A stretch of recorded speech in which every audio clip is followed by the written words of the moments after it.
Oh, wow. I think we'll just skip mine and go straight to the speakers after all that. There are a few new folks here. I think you know what we do, but I'll touch on it briefly. We uphold the family values, faith, and traditions that have defined us for 250 years. It's a simple message. We do that by assisting conservative political candidates to get elected. Slide. Financial support. We have dues from members or donations. If you'd like to give a few dollars, the nice folks at the desk right in the back there will log in your name and the amount, and we would appreciate anything you can to help us with these meetings. Next. Upcoming meetings. Well, yeah, February 17th, I think you know about that one. March 17th, Rick Green, the founder and president of Patriot Academy. He's a great speaker. A lot of the folks in here know him, obviously. Cindy Castilla, the president of Texas Eagle Forum. As a matter of fact, I'm going to share one of her emails with you tomorrow about the Republican Party of Texas. May 10th is Rhinestones on the River. We're still lining up our keynote speaker, but you might put that on your calendar. We've got several possibilities. And then on June 16th, Debbie Wuthnow, president of iVoter Guide. That's a national organization. They vet's not the right word. They check on the voting records and they characterize school board members, politicians, House representatives, senators, anywhere from very liberal to very conservative. And that's they do a fantastic job. Next. Upcoming meetings, if you want to hear about them, go on our website and you can pick it up. Next. We had a members VIP meeting today. Julie Pickren and Jeremy Storey were there. And folks who are members, if you could read my directions, which was, real iffy. I know some folks came here and not there and vice versa. But a number of our members had a meeting over there with Julie and Jeremy. And as I understand it, was very informative. I think Carol came back fired up. I know that. So, and Carol's one of our school board members in Bastrop. Now, Pastor John Eason, candidate for Bastrop Independent School District Board, I guess that's the proper way to say it, is going to say a few words about his candidacy. Okay. Thank you, Mel. All right. Well, I just want to say I am glad to be here. I know a lot of you already. Looking forward to meeting more of you. So I just thought, hey, I'll give you about a 1-minute introduction of who I am. Part of it's on the screen there. I have been pastoring in Bastrop for 36 years. Came when I was 23 years old from Dallas. Thought it was really like an authentic place. It was out there in the LBA area. There were 3 bars. I thought, man, this really needs a good place. So that's where we launched. I was hoping to only stay here for a couple of years, though, because I like the Dallas-Fort Worth area. But I'm 36 years later. I came single, but now I've been here, raised 5 kids. 4 have graduated from BISD. And I have 3 daughters that teach at BISD. And so when it comes, and a son-in-law that's in the IT department of BISD. So in some ways, it is personal for me. I'm a father. I like to see my daughters have a good career. And there was a time that teaching was a great career. It still is a good career. But it's a very difficult career now. And not every occupation has people going home at the end of the day crying. You know, we've all worked at places, but then we had to go home overly stressed, underpaid, and crying because of the chaos that sometimes is in the classroom. So that's part of it for me. I mean, I hear it from the front lines, okay? We're in the trenches. And unfortunately, I believe we have a school board that just doesn't walk the factory floors anymore. I think they know what's going on, but they just actually do not know what's going on. I hear them talking, and I'm thinking, that's not what I'm getting from the front lines, okay? The machine guns are breaking down, and you think we're doing great battle there. And then I attended a school board meeting. Many of you guys were there too. That kind of spurred me in this thing of the when I was running for the chaplaincy. And it really wasn't, honestly, it wasn't because I felt like we lost. That was not, we don't have to win everything, but I just felt like it was dismissed. I felt like, it was a record, it was a packed house, and they understood it was a packed house. And I feel like that if the community is wanting this and the leaders of our community, not just preachers, not just radical religious people, but our judge, our sheriff, our board member, the bank, I mean, a couple of preachers were thrown in there, me being one of them. I felt like, hey, if there's that much interest, then I think you should give this, pay attention, because that's why you were elected. But one board member did mention that, hey, he knows he represents the people, but really he needed to watch out for the children. That was his exact words. And all of a sudden, I'm half offended thinking, I didn't realize you were the beginning and end of knowledge for kids here. That we must not know anything about kids. You're the guy that knows everything about kids. And so I walked out of that meeting, I felt like it was misrepresented. You know, I had a college professor say one time, it says, it only takes a small blade of grass to see which way the wind's blowing.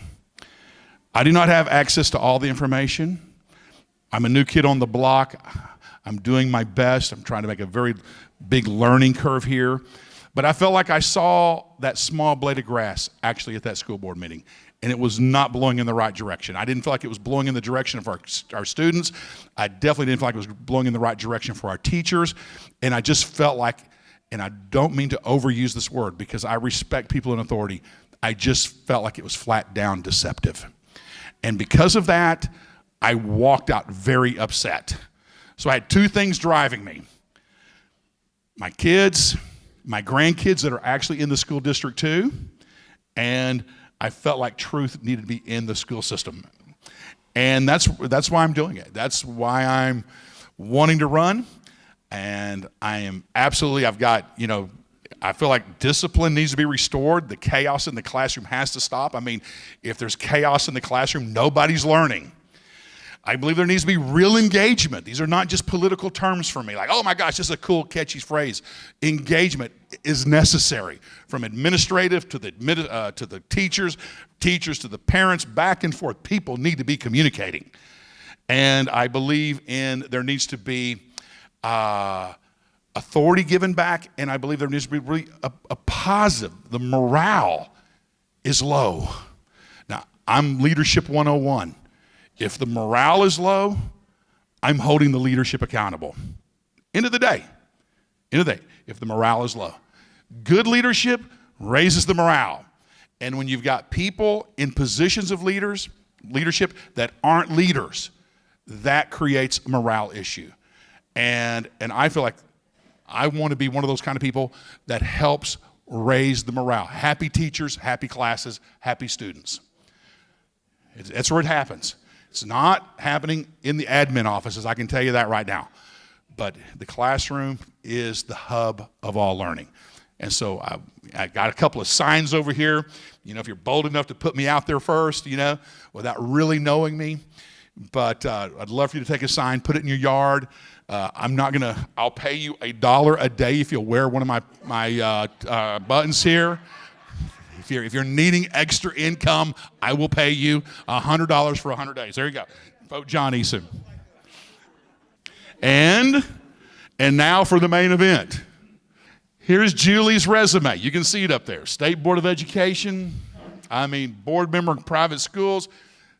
A game changer in the Alvin ISD. She did all kinds of cool stuff there in a phenomenally fast-growing community. And she's absolutely an educational advisor. I'm running down through here the Choctaw and business economic opportunities for Native Americans. I wish I could come and vote for you, John. If we were Democrats, I could just hop on down here and, vote at home and vote here, and it's all good. But please don't put that out there on social media. I already get in enough trouble. Okay, I just say howdy, y'all. My name is Julie Pickren.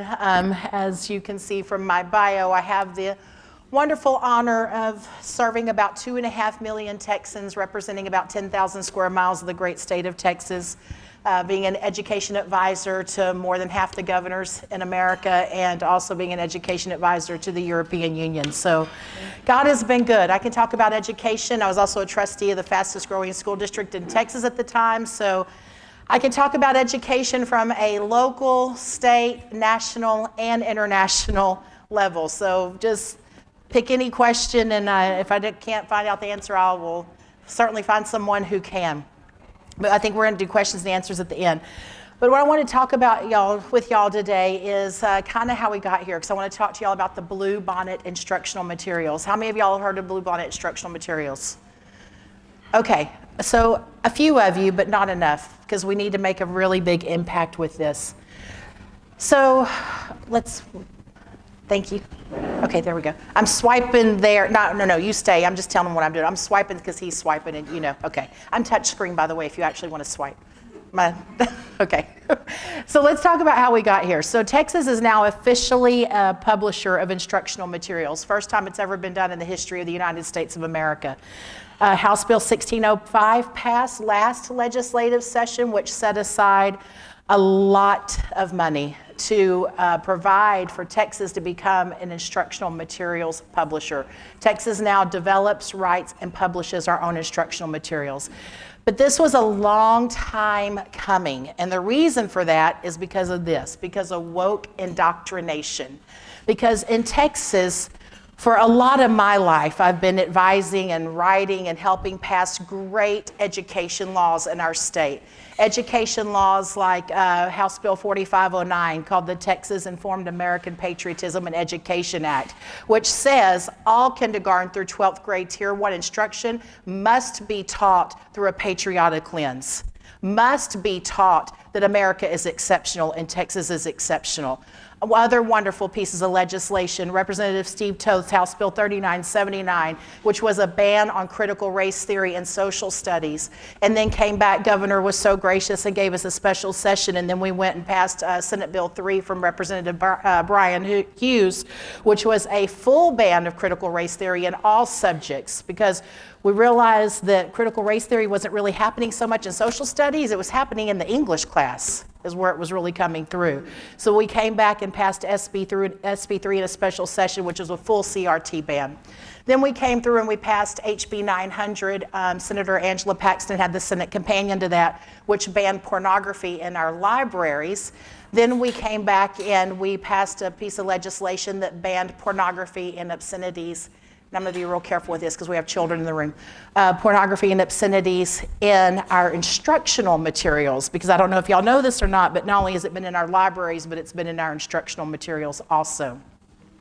So passed that for instructional materials. Then we also passed a wonderful piece of legislation called the 1836 Project, which says you must teach Texas exceptionalism, and again, in all Tier 1 subjects. So we've been, for the past, a wonderful bill, the first one actually, because I am a Christian. I'm sorry if that offends you. If you're offended, I'm going to use a lot of scripture reference, and I'm going to talk about the Lord. There's lots of people in here who can pray for you. So the very first bill, because I am a Christian before I'm anything, the very first piece of legislation we passed said that whenever you are teaching English language arts and social studies, you must use the Old Testament and New Testament as instructional text. Now in Texas, I don't know how many of y'all know this, we'll pass a law even if it's not legal in hopes that someday the Supreme Court will change their mind. It's how we got our abortion laws, our abortion ban laws in Texas. We passed a law called a trigger bill that said if the Supreme Court ever changes their mind on Roe versus Wade, then abortion will be illegal in Texas. Well, we did that also with education, with passing this bill that said when you teach English and social studies, kindergarten through 12th grade, you must use the Old Testament and New Testament. Well, a beautiful thing happened at the end of 2022. The Supreme Court changed their mind.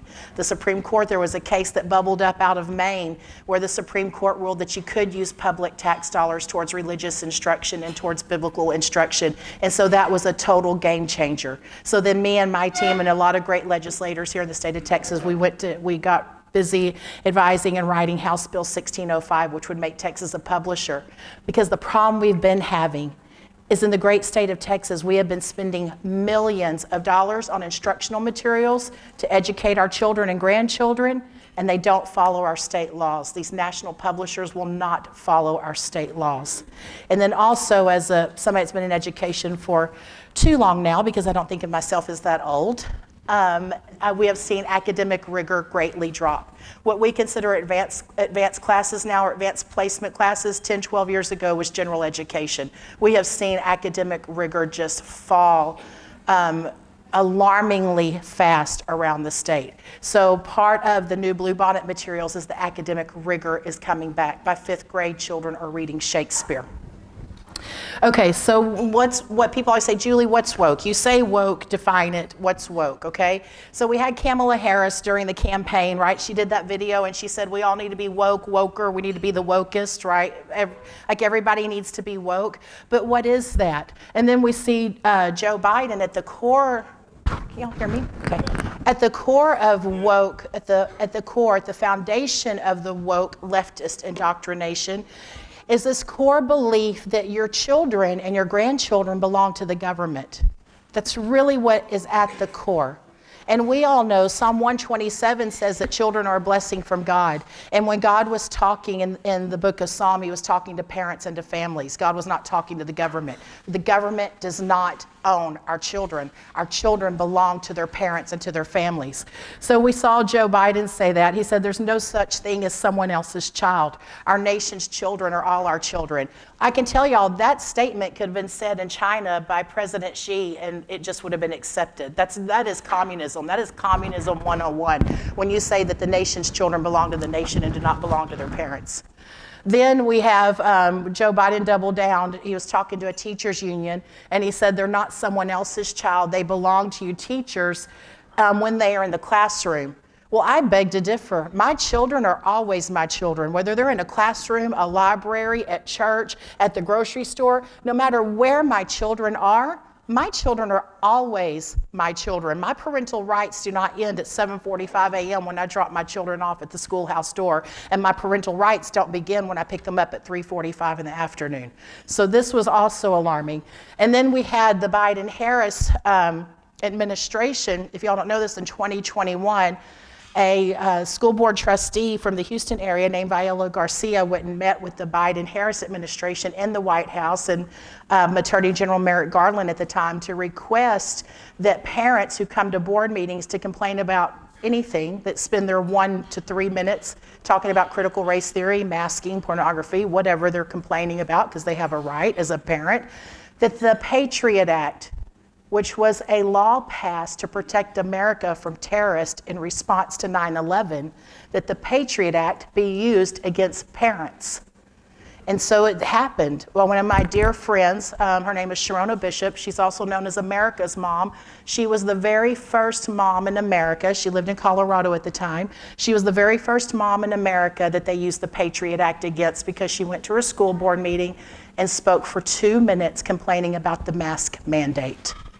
And 3 days later, the FBI busted her door down, put guns to her and her husband's head. Her husband lost his job because they also went to his place of employment, the FBI, investigating him as a domestic terrorist, and took every electronics in their home, and they still don't have anything back. Cell phones, computers, all of it gone. And so that was our reality under the Biden-Harris administration.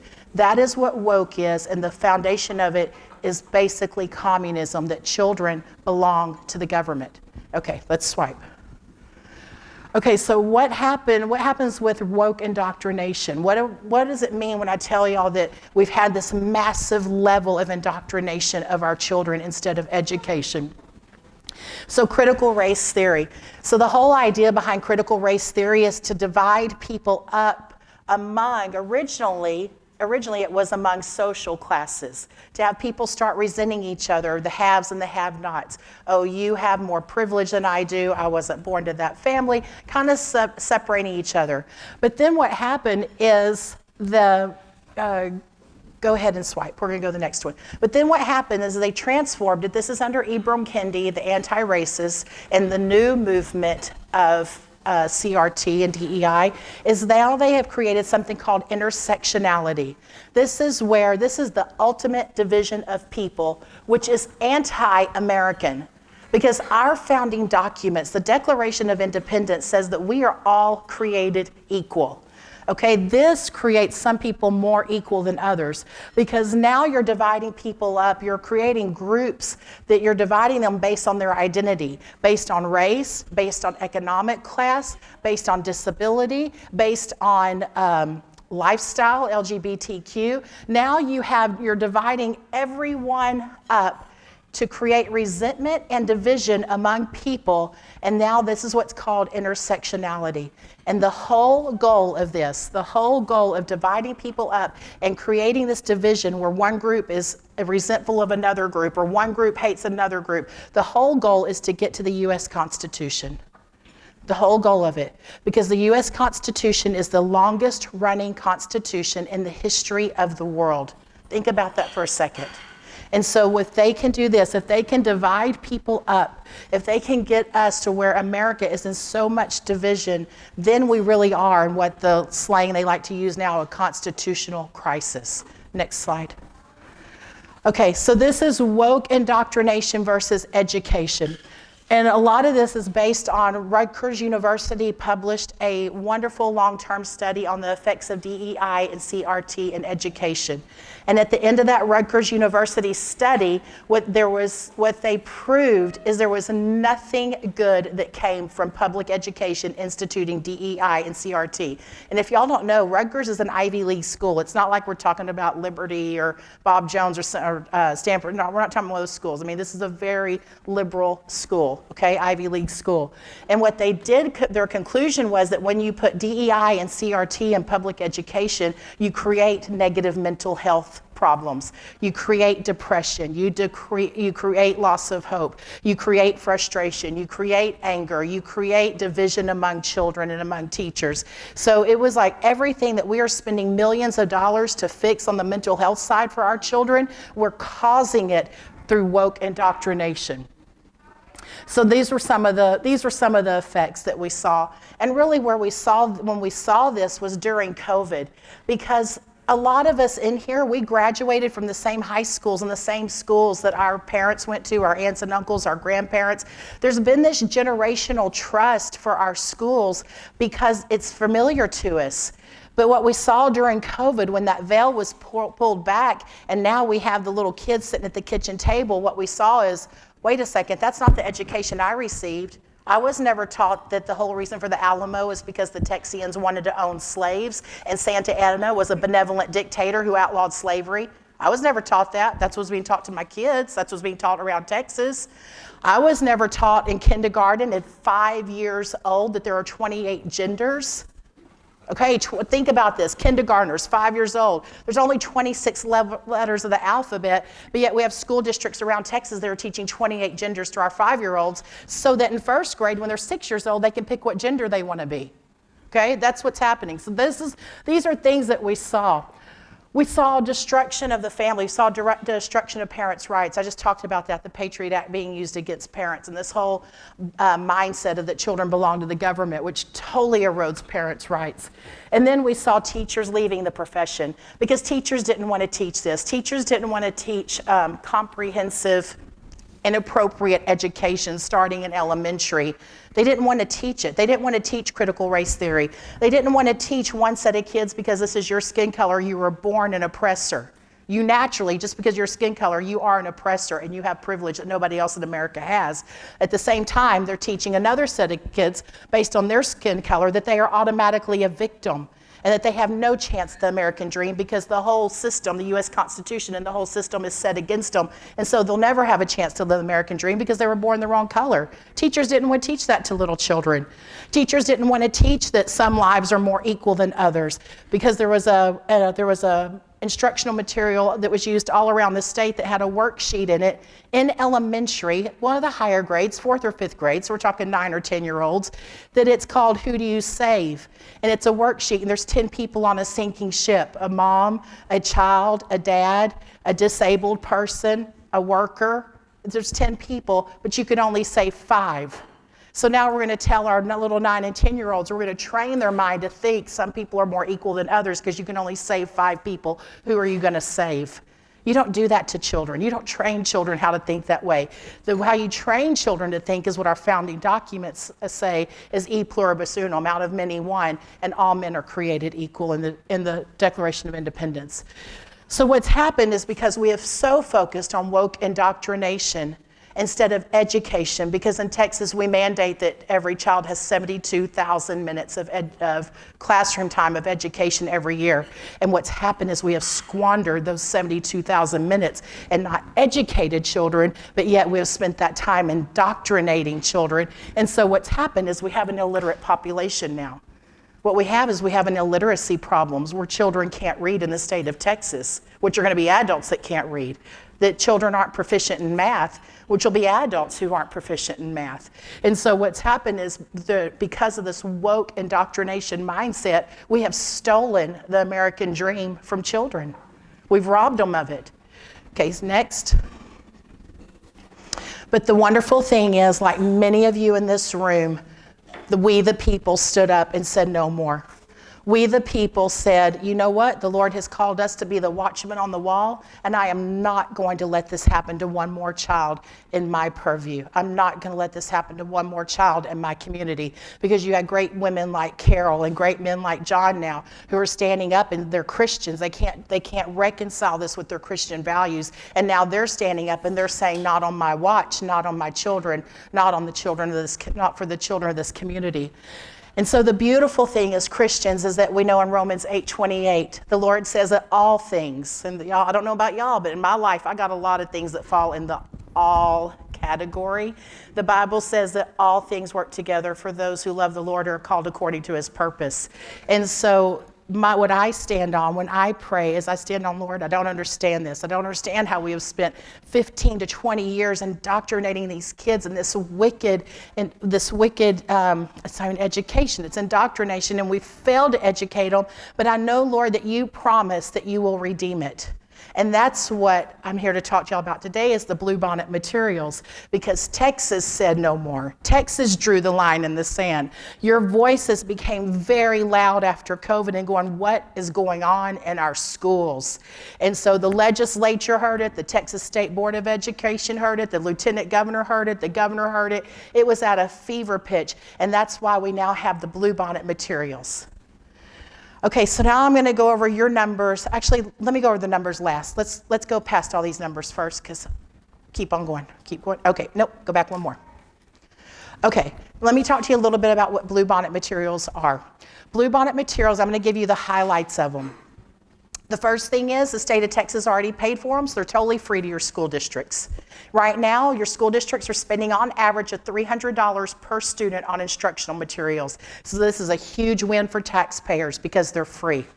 The second thing is they're not on devices. They are only in workbook form, because I have lots of data now that shows when a child is on a device for education, the long-term learning's not there. They can regurgitate information for a Friday test or maybe in a month, but this is why your junior high teachers are saying, what in the world are y'all teaching them in elementary? Because they're coming to us not knowing anything. It's because they've been stuck on devices, and the long-term learning, long-term comprehension just isn't there. The other great part of this is that not only is it free, but the state of Texas set aside an allotment fund for your school districts, where if you adopt bluebonnet materials, you will net an extra $42 per student in funding. So this is a huge win. It's also a huge win for teachers, because the bluebonnet materials is a fully encompassed instructional material. It has teacher guides, it has everything. Because our teachers, their number one complaint right now, when we did the listening tour of teachers, the number one complaint in Texas teachers right now is how much time they have to spend at home doing their lesson plans. And then when we asked them, what are you doing to develop your lesson plans? They said, we're going to Google and we're going to Pinterest. Google and Pinterest were the top two searches for your child's education, to provide your children and grandchildren education. So we said, no, we're not going to do that. Teachers, when you're off, you go home and you be with your families. We're going to provide you with a fully everything you need in the classroom, readers, lesson plans, everything. We want you to have your time at home with your families. So it's a fully encompassing instructional material. The other thing is it has to follow all state laws, which is wonderful, because this is the very first instructional material in the state of Texas, in the history of our state, that fully follows all state laws. It uses the Old Testament and New Testament to teach English language arts, kindergarten through 5th grade. On the year that they're learning how to write a letter, we couldn't think of a better way to teach how to write a letter than Dr. Martin Luther King Jr.'s letter from a Birmingham jail. And so Dr. King, whenever he wrote that letter from that jail cell in Birmingham, Alabama, he referenced 2 biblical stories in the way that he felt. He said he felt like Shadrach, Meshach, and Abednego, and he felt like Daniel in the lion's den. Well, a child cannot understand that letter unless they know the Bible story of Shadrach, Meshach, and Abednego in the fiery furnace and Daniel in the lion's den. So that's part of the reader so they can understand Dr. King's letter. Another great lesson is in kindergarten when we start teaching behavior, we use the golden rule in the Sermon on the Mount to teach proper behavior to 5-year-olds. And so that's the foundation. Then when we go to 3rd grade and we're teaching service above self and how to have courage, we teach the story of Esther. So that is in the kindergarten through 5th grade English class. There are about 90 Bible references and stories because when we get to the great works of Western literature, there's so much inference and reference to the Bible, you can't understand literature unless you have an understanding of the Bible's reference to it. So it fully follows state law, no pornography, no obscenities, it's in workbook form. And another wonderful thing is we're teaching children cursive. So this is huge. And I'm going to tell you why that was important to me. 2 reasons it's important to me. I know, novel idea. Okay, children are starting to learn cursive again. 2 reasons it's important. Number 1, it's great for brain development. There's all types of data that show writing in cursive is so good for your brain. The other thing is, if you have a population that never learns to write cursive, in 2 generations, 40 to 50 years, you will have a whole population of America that will have to depend on AI to interpret founding documents because nobody will be able to read founding documents because they're all written in cursive. And that's a scary thought to me. I want to read original text for myself, and I want my children and grandchildren to be able to read original text. So we're going back to teaching cursive also. And then also, it also teaches the importance of self-governance. So it follows all of our state laws. Okay, now we can go back. So now I'm going to give you your data in Bastrop ISD. And please do not shoot the messenger. This is your data, okay? And I'm going to explain a little bit to you. You can see this is 3rd grade reading. So in the entire nation, this is not exclusive to Bastrop or Texas. This is true in the entire United States of America. We call 3rd grade reading the school to prison pipeline. If a child cannot read coming out of 3rd grade, they are going to populate a Texas prison. And the reason why is because 3rd grade is the last year that we stop teaching children how to read. 4th grade on, it goes, now you're reading to learn. So unless 4th grade on, if a child can't read coming out of 3rd grade, unless there is a drastic intervention in that child's education, that child is headed to prison. And I have all the data to support it, okay? So here we see, I put the state average on top and I put where Bastrop is underneath. So this is 3rd grade reading scores, and I'm going to kind of tell you the categories because it's a little bit confusing on how we aggregate data. It's the government, okay? We don't like to make anything simple. Okay, see where it says did not meet?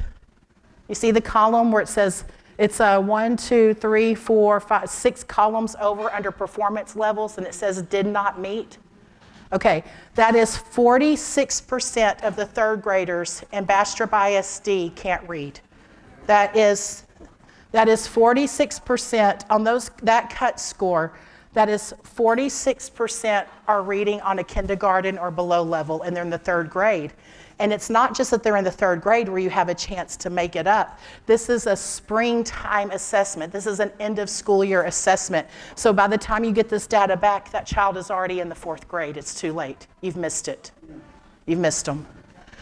Okay, then we see 8% masters. I'm going to tell y'all what the different things mean so you can understand these scores, okay? Did not meet means that they are 2 years or more behind in the grade level. So this is 3rd grade. So did not meet means that they are, I'm going to say kindergarten and a half to the beginning of 1st grade and below. Then approaches means that they are about a year to year and a half behind grade level. So approaches at 3rd grade means they're on like a first and a half, maybe second grade level of reading, and they're finishing up the third grade. And then meets means they're on grade level, so they can read on the third grade. So 29% of the kids are reading, 29% are reading at grade level or above. And then masters means that they're at grade level plus a year, so they're probably reading on about a fourth grade level, maybe even fifth. It just means they're way above grade level. Okay, but this number is pretty doggone alarming to me. When I look at this, I don't know your district, okay? But I'm telling you, when I look at this data, what I see is that education is not going on. I don't know what's happening. I don't know what's going on during the school day, but I know that children can't read. And I know that don't look at the percentage, look at the number. I know right now in your community, you have 410 children that are bound for Texas prisons. So what this data tells me is you're not educating children, you're populating prisons. And that has a direct effect on your community because you need these children to grow up to be business owners and law enforcement and attorneys and engineers and doctors and everything that your community needs to thrive. And right now you haven't even taught them how to read. Okay, go to the next one. Okay, so I've heard a lot about, well, Julie, the scores are bad because we have a lot of Spanish-speaking kids. Okay, well, that's not what your data shows. Because your data, we also offer STAR testing, assessment testing in Spanish for children that are what we call emergent bilinguals, for children that do only speak Spanish, okay? In your entire third grade in your district, you only had 38 Spanish-speaking STARs administered. Only 38 kids took the test in Spanish. So that tells me that these aren't Spanish-speaking only children. And you can see you're really not serving that population well because almost 90% of the Spanish-speaking children can't read. They're functionally illiterate. So really Spanish, I don't know how many Spanish-speaking parents or Hispanic parents you have show up to your school board meeting, but if Hispanic parents saw this number, I promise you they'd be at every board meeting wanting to know what you're doing with their children all day, every day, because you have almost 90% can't read. Okay, and then none masters. If you see reading above grade level, only one's actually, out of all the Spanish-speaking kids in third grade in the district, only one can read on grade level. Okay, next. Okay, now we're going to go to mathematics. This is third grade math. I know this is a difficult concept to understand, but math is a language. And when you teach math, you have to teach it as a language. That's why it's called math proficiency. Okay, so these are your math scores. Third grade, again, oh, this is Spanish. I'm sorry, I got them a little bit out of order. So this is third grade math, Spanish-speaking children, okay? 76% does not meet. That means 76% of now your fourth graders, remember I told you this is the end of the school year. These kids are already in fourth grade as we sit right now. This is the end of the last school year. 76% of your fourth graders who speak Spanish can't function in math on a first grade level, and they're now in fourth grade. What is that teacher supposed to do? What do you expect of your teachers? And then the same thing, you had nobody mastering. You had the Spanish-speaking kids, you had 2 that could perform math on a third grade level that were in the third grade. Two kids. Okay, next. Okay, now this is mathematics for English-speaking children. You have 55% of your kids in third grade, remember now in fourth grade, because this is last school year, 55% of your fourth graders that at best can do math on a first grade level. At best. First grade is 4 plus 4 is 8. 8 plus 8 is 16. 10 plus 10 is 20. These kids are now in the fourth grade. And so these numbers, I don't know what's happening in Bastrop ISD, but I can tell you, I come from a business background, I can tell you what's not happening. And what's not happening is education.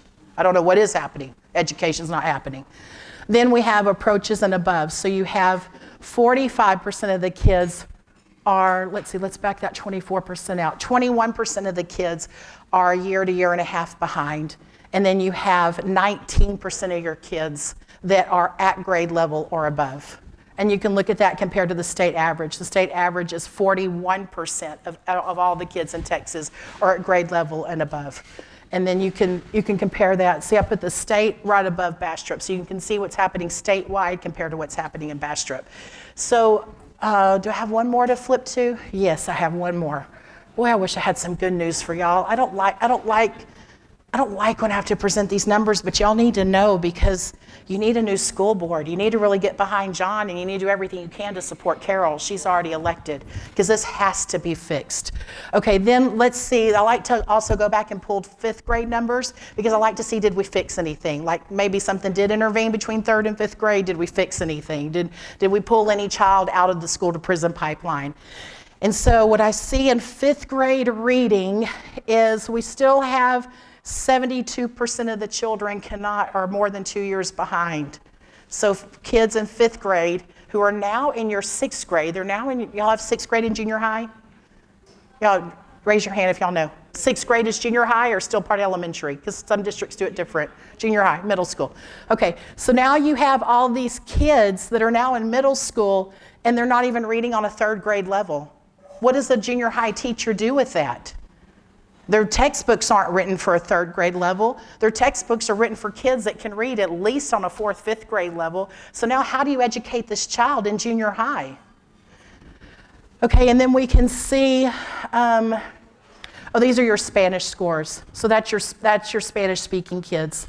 So now what are your junior high teachers, emergent bilingual? What are your junior high ESL teachers? What do they do with this number? Because they have kids that are functionally illiterate.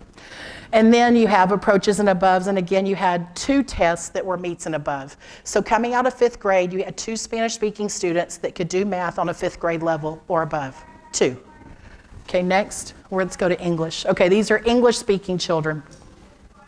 So here we saw a little bit of improvement where we had, now the kids, remember you had 49% that couldn't read, that were more than 2 years behind from 3rd grade. So you've made up some difference. You have moved about 15% of them to a year and a half behind instead of 2+ years behind. So now you have about 40% of your kids that now are in the 6th grade that can at least read on a 4th grade level. And so, again, you still have 35% of your children that are functionally illiterate that can't read, but now they're in junior high. So I tell y'all this, I think that's my last slide because I really want to be past these numbers. I don't like these numbers. So I tell y'all this because we need you to get involved. Your children, your grandchildren, your community. I met earlier with your mayor pro tem. I promise you if your mayor pro tem saw these numbers, he would probably be at the school board meetings because these are your future leaders. These are your future city council members. These are your future mayor. This is your future doctors. This is your future bridge builders, road workers. This is Bastrop's future. And right now, your school district is not delivering you a literate population. So I would encourage y'all, get behind Carol, find out what she needs. She's already on the board. Figure out what she needs to help turn this around. Get behind John, go vote for John. I'm telling you, the man's heart is in the right place. He just needs the support and the votes, and he needs the tools to help fix this. Because if I were a teacher in this district, like your daughters, I would be so frustrated. I would be one of those teachers going, what happened in kindergarten, 1st, 2nd, 3rd, 4th, 5th? If I'm a junior high teacher, I'm thinking, where did this child even go to elementary? Like, what happened?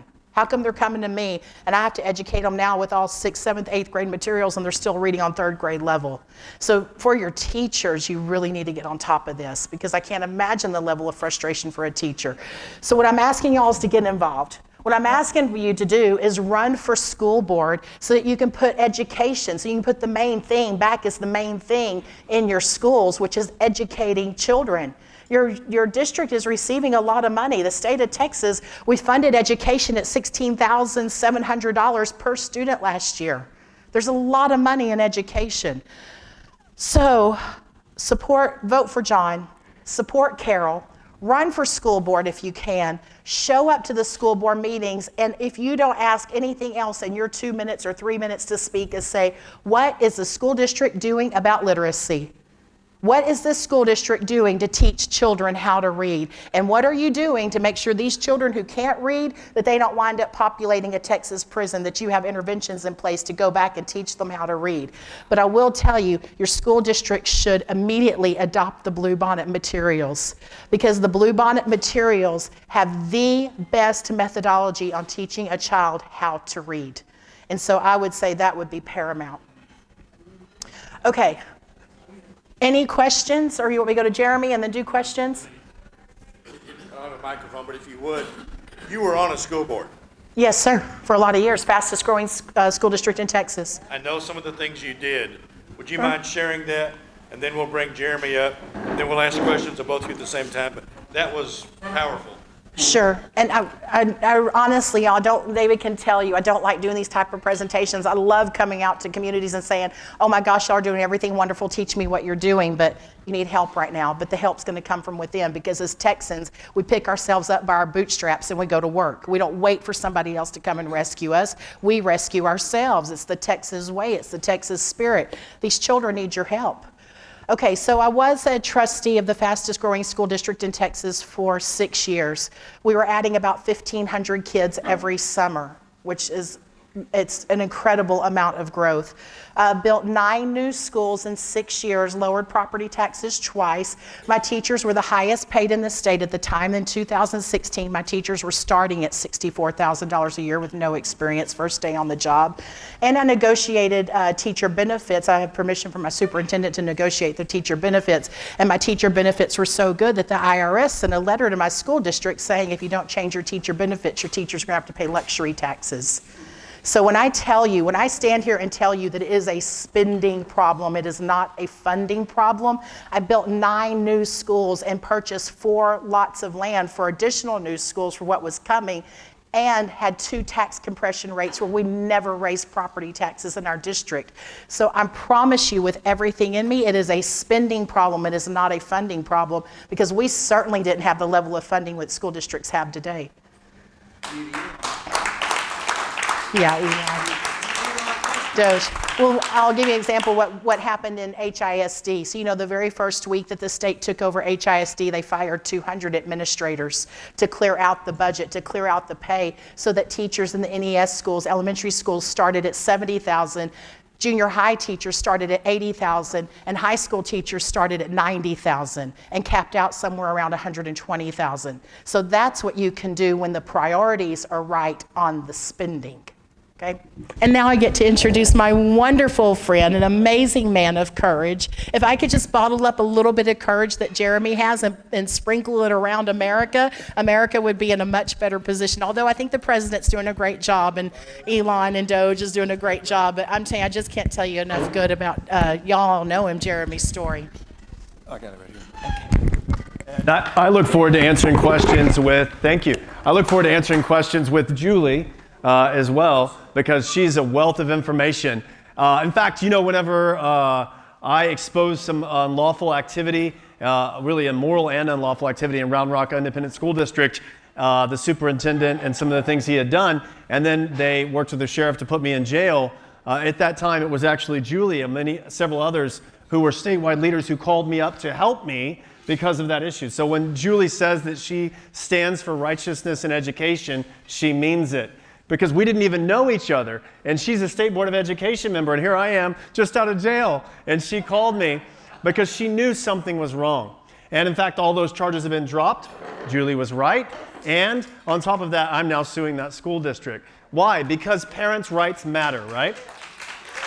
And so what I want to talk to you all about along the lines of that, and if any of y'all didn't know about that about me and you now have a bunch of questions, maybe we could come over to the side and I'll tell you a little bit more about that incident. But I don't want to talk too much about that tonight, other than to say that I essentially was falsely accused by a school board who said that I was speaking off topic when I wasn't. In fact, I was speaking on the same topic that about 60 other people that night spoke on, but they perceived me to be the leader. So 30 days later, they came to my door, banging on the door of the local sheriff, wrote up a false affidavit to produce that quote, probable cause affidavit, which was not true, and then escorted me to jail at Friday at about 5 o'clock. Why? Because then they can hold me all weekend. That was their intent, except that the national news got a hold of it, and all of a sudden on Saturday they had an about face and decided that maybe they should let me go.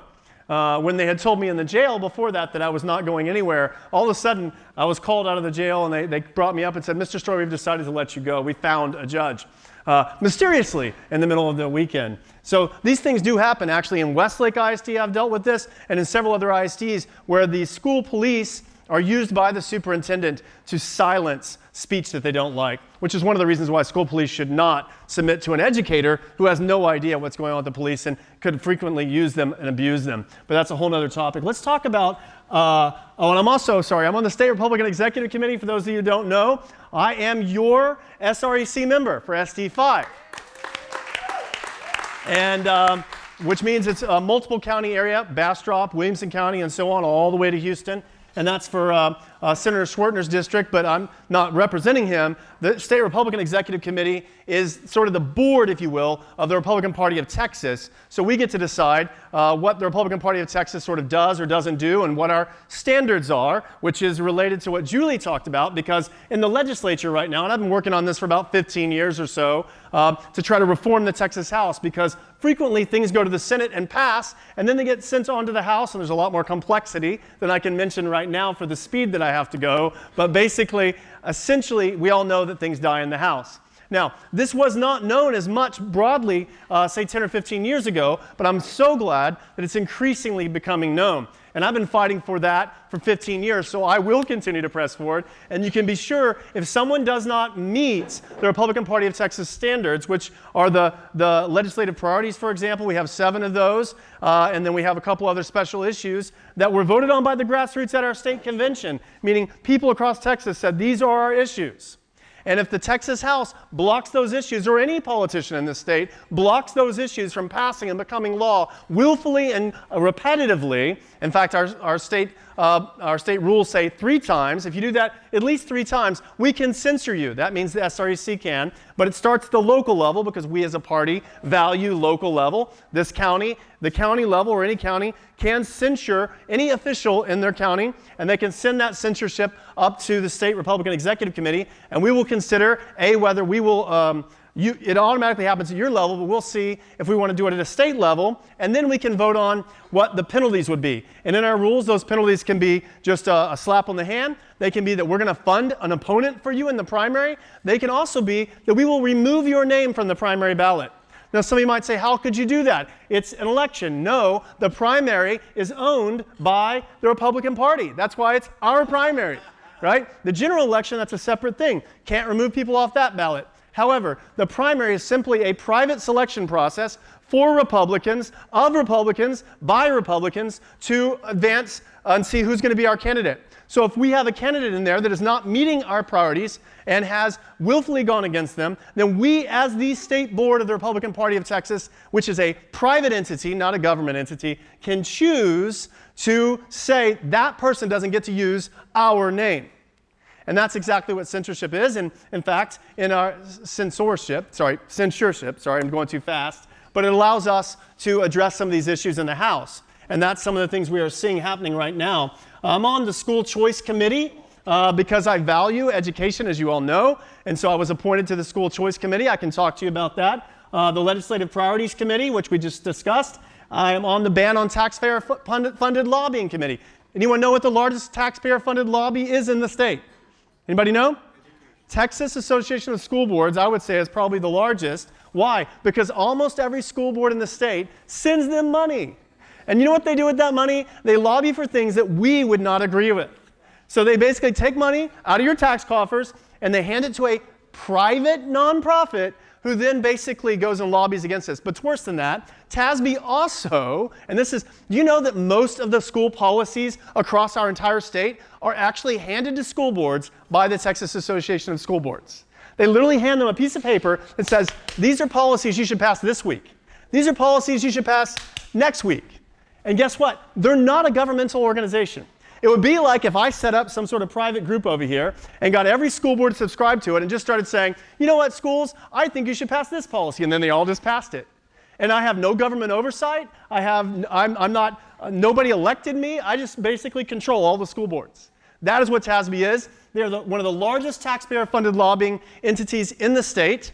And they're one of the problems why we have a problem with education. In fact, they were caught at their most recent conference teaching people how to subvert the state law for removing pornographic books from schools.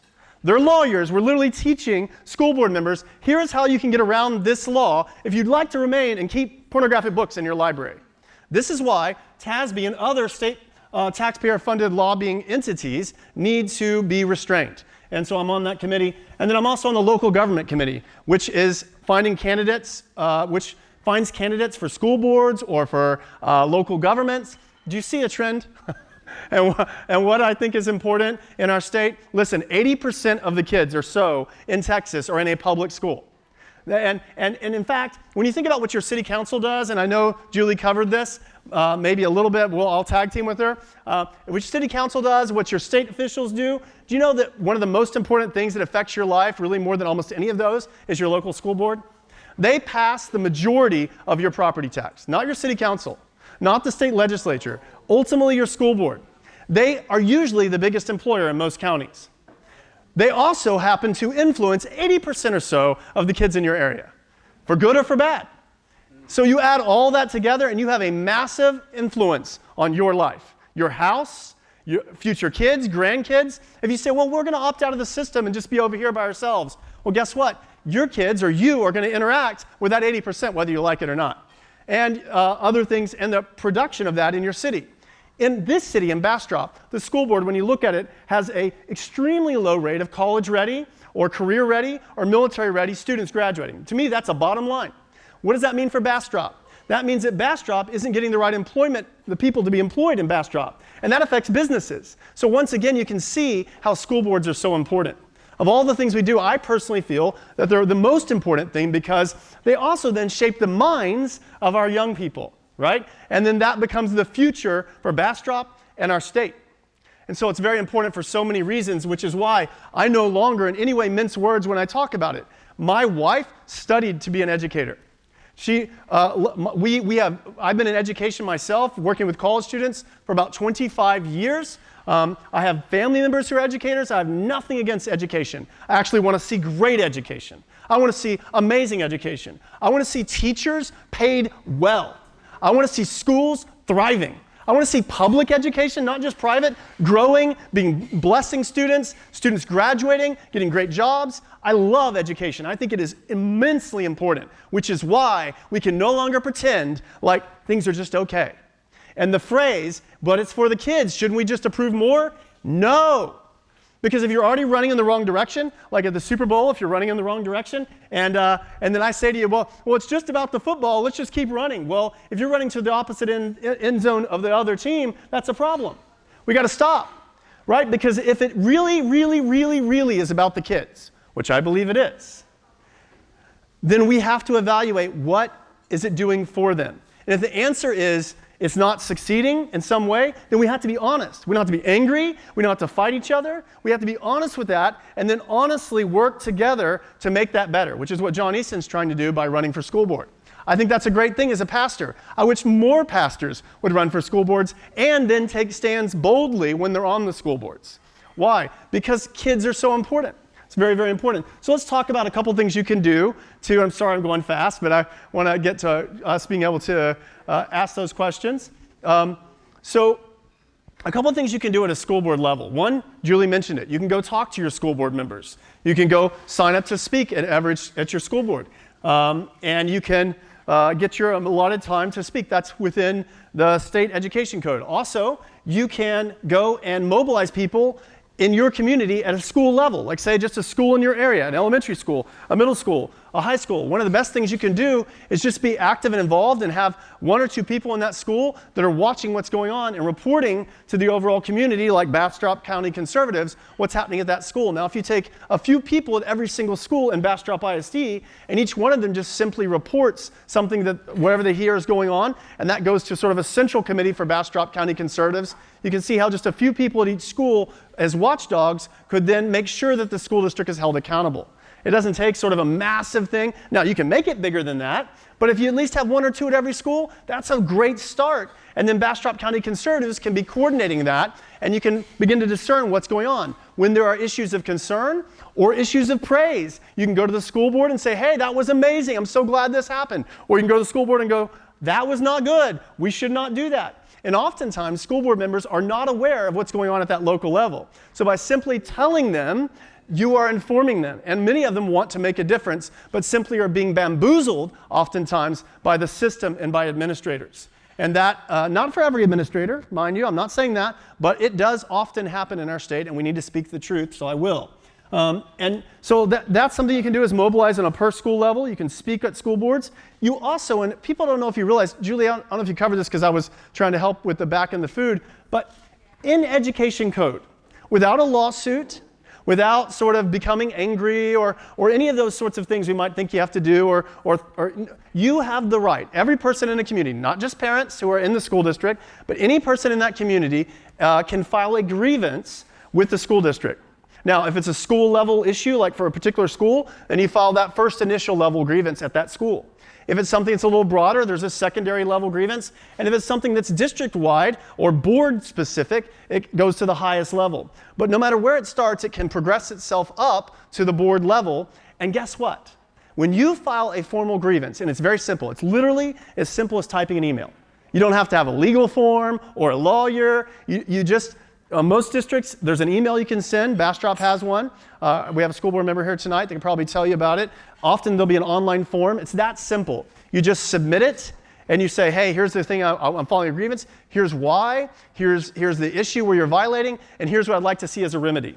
Right? We can get into some details beyond tonight as to what those remedies can be. It can't be just anything. It has to be within state education code. But you can do that. And guess what happens when you do that? They have to listen to you.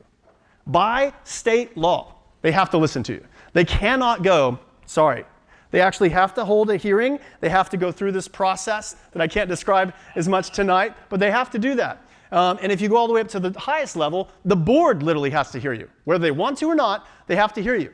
And they have to make some sort of a decision on it. Now they can say, we're doing nothing, but they had to hear you, and they had to publicly make a decision in that regard. And there's a lot of rules as to what you can do publicly and what you have to do in a private session. Let me give you a little tip on that. If you file a grievance against a class, like say all teachers or all the board members or every administrator or something like that, or a whole school, then that can be made public in a public session. If you file a grievance against an individual, then usually that cannot be made public.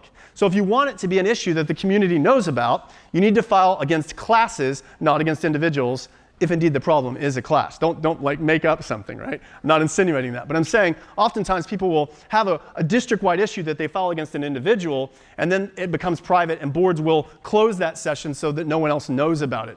But guess what? Even in a closed session, while you cannot record it, but when you're in a closed grievance session, when you walk out of that session, you can tell whomever you want with your freedom of speech. What you can't do is record it and then show it to other people, but you can tell people, hey, in that closed session, this is what happened, if you choose to do so.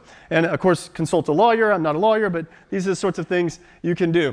The other thing that you can do, if that grievance goes to the school board and they say, no problem, we're not going to listen to you, you can appeal to the TEA. And it's just another step up, and you just say, hey, I've got this grievance, school board didn't listen, and TEA wants you to do something about it. Now, the TEA may choose not to do anything about it, but you can appeal to the TEA. And then, of course, as you've learned in my life, and I did not look for this, wasn't seeking it out, I literally was just a pastor, saw something atrocious in my community, similar to John, and in my case, it was a superintendent that abused a principal. First, he got her pregnant, and then he tried to beat her up because she wouldn't get an abortion.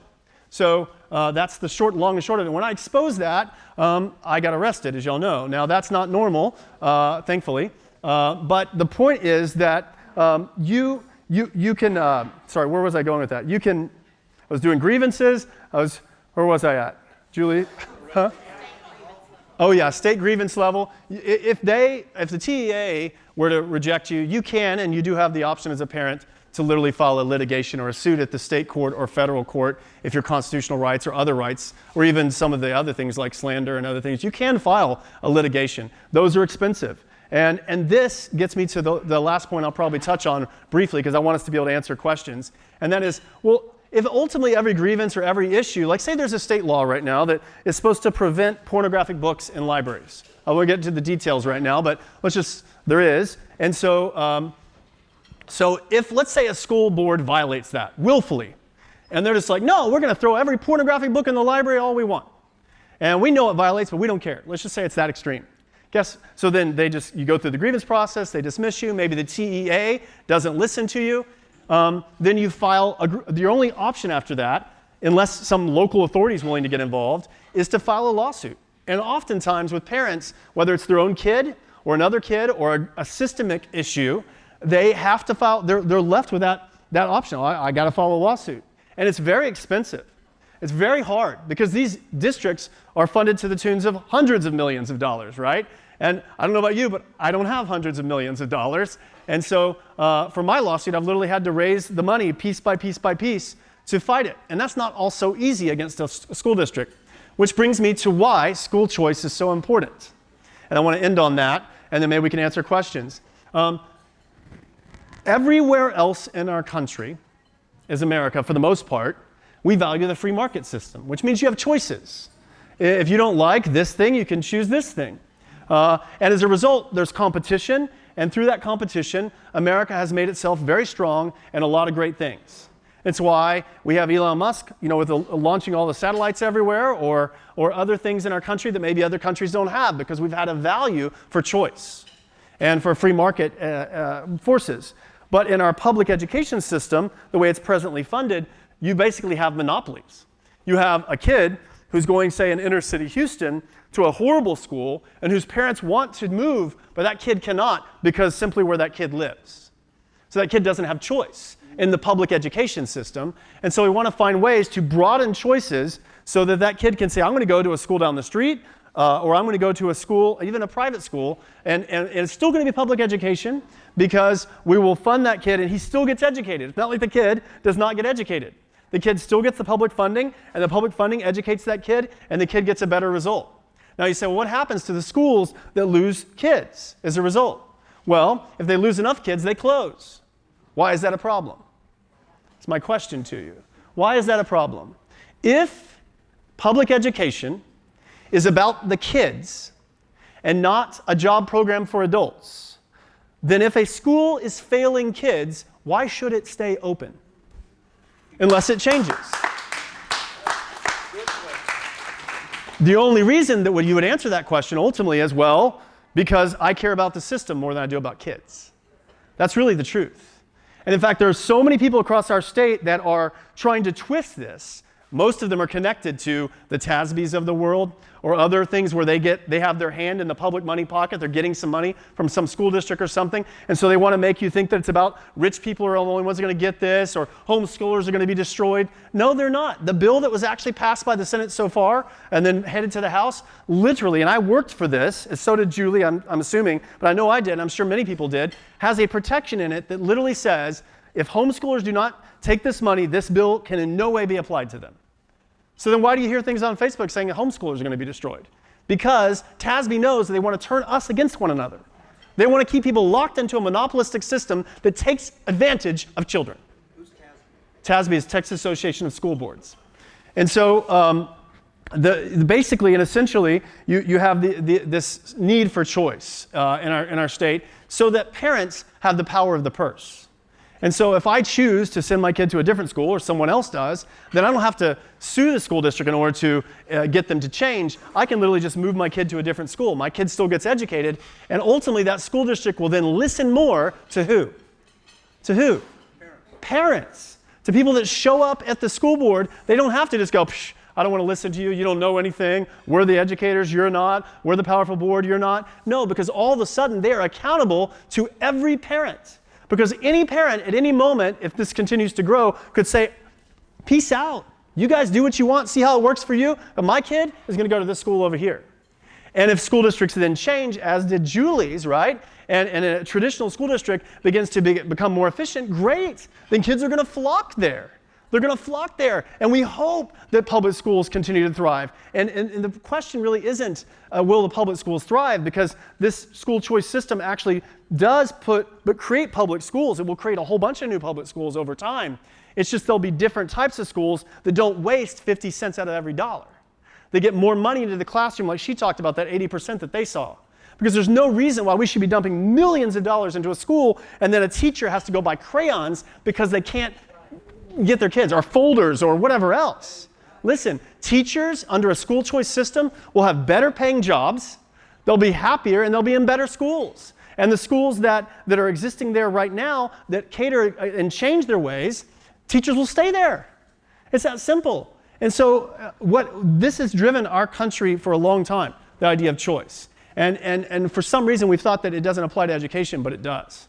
And even in the bill itself, when people say, well, what about private schools? Is this going to destroy them?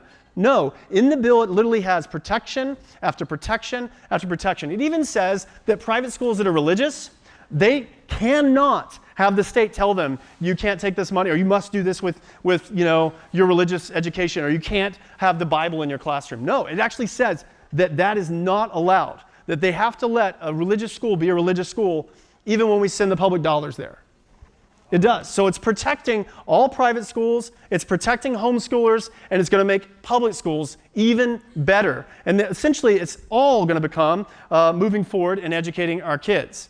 And what's even more interesting is that these education savings accounts, which are not a check that somebody gets and then you can go spend on whatever you want. It's actually an online account, and you can have it allocated, but you never get to see the money. Where you can see the money on digitally, but you can't go spend it on M&Ms or something, because you have to say, well, we're going to this thing, and you can allocate it to a school. But the point being is that as this continues to grow, it will continue to make education even cheaper, and kids will get more for less money. People say, well, the vouchers are only for $10,000, but we spend $16,000 or so per kid. Exactly, because you know what? With that $10,000, there are many schools that will do way better than those with $16,000. It's not that the kids will lose. It's actually that schools who will cater to those kids will grow those kids and develop them in ways that the $16,000 isn't happening. It's saying that basically we don't want to waste money anymore. We want kids to be educated. And so that's why I'm 100% for it, because I've learned that no matter what reform we pass, and I'll end on this, no matter what reform we pass, whether it be stopping pornographic books, whether it be stopping school boards from arresting parents, or whatever it might be in our schools, or trying to hold people accountable for better and better education through standardized tests, whatever it is, I tell you this, I've seen it again and again, TASB and others who are vested in the system, developers, others who are trying to suck money off the public dollars, will find ways to get around it, or will just disregard it. And when that happens, right now, the only choice you have is to sue the district if you go through the whole grievance level. But once you put the power of the purse in the hands of parents, all of that changes.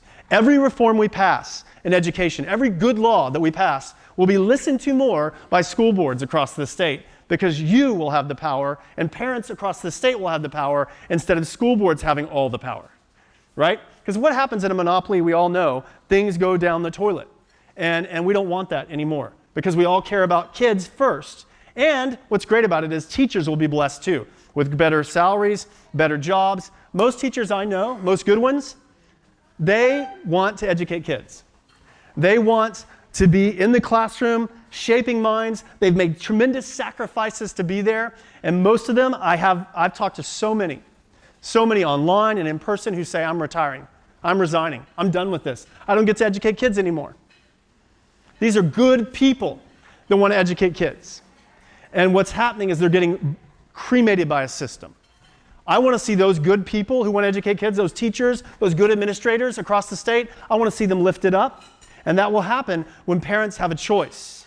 And it helps lift up those people and across the state. So thank you for the time. And I'd be glad to answer any questions, and I'm sure Julie would as well. Let's do that together.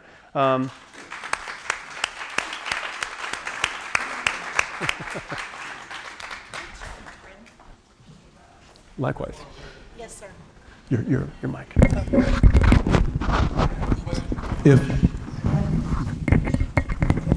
Where's that coming from? Can we censor our superintendent of schools? No. When I was talking about censorship, and I did cover a lot of things really fast, and that's my fault. I'm on the State Republican Executive Committee, and so we have state rules as a party that any elected official can be censured, but you can't actually censure a non-elected official like a superintendent. Now, there are grievances and things you can do, and Julie could talk about that, but in terms of censorship with the Republican Party, that's only for Republican candidates or elected officials. Yeah, the best recourse you have on a superintendent that's not doing their job or is doing something wrong, the best recourse you have is to file a grievance with the Texas Education Agency against their superintendent certification. Because we have a superintendent code of ethics, just like we have a teacher code of ethics. So if you have a teacher or a superintendent that's violating that code of ethics, you can file a grievance against them, and depending on how it matures and how it goes, they could have their certification removed, which means they can no longer be a superintendent in the state of Texas. Well, the fact that you I have 17 grandchildren that are in the Bastrop Independent School District. About 4 months ago, that little girl of ours, which is in the 5th grade, sixth grade, she was learning cursive, and she got rolled up for writing cursive because nobody else could understand it or read it. And this is the God truth, kids. She got rolled up. And that's where those, we talked about just like simple volunteer watchdogs in every school. When a system is built where, in Bastrop County Conservatives, because I know Mel, education is a huge deal to him, so if you have different people in every school, and they don't have to be people working for the school, they can just be volunteers and watching the school, when they hear those kinds of reports, and then they take it back to a central organization like BCC, then something can be done. And what I find is that if you have a district that's misbehaving in different ways, and you begin to sort of slap their hands either via gentle talking to them, or B, if they won't listen to that, doing grievances, then they have less errors over time because they realize they're going to be held accountable. Who disciplined her for that? I'm not sure of the teacher, to be very honest with you. I'm the great grandpa, okay? Yes, sir. But all I know is that it was my granddaughter's daughter that was written up because, and she's in I think the 6th grade. Forgive me, 5th grade rather. Yes. 5th grade. Okay. I get it. 10 or 11 years old. Long story short, my grandkids are learning how to do cursive. Yeah, I would. If I were your granddaughter, the great granddaughter's mother, I would probably set an appointment with the school principal. And if I didn't get an acceptable answer, then I would go before the school board. And as a Christian, and I'm also a pastor in this community, I didn't talk about this, but it's very important. And that would be the biblical process of reconciliation, right? I think this is important even in public life. Like, if there's an error like that, let's go to the teacher first. If the teacher doesn't listen, let's go to the principal or assistant principal. If they don't listen, let's go to the regional person or the area superintendent. And if not then go to the school board or the superintendent. Let's work this through and assume that everyone, wants to do the right thing. But if they don't, then you have to be willing to hold them accountable. And that does mean taking it to the next level. And then we have this whole thing now in the state of Texas where 1/3 of our teachers aren't certified in public schools. 35% of our teachers in Texas have never been certified to teach in a classroom. And if they're coming fresh out of college or they're in a homegrown program, they could be 20, 21 years old and they may have never learned cursive. So it may be a situation where the teacher can't read it. They can't keep teachers. No, I was pointing at you. How likely Yes, do you think it is that the House will pass school choice? 100%. 100%.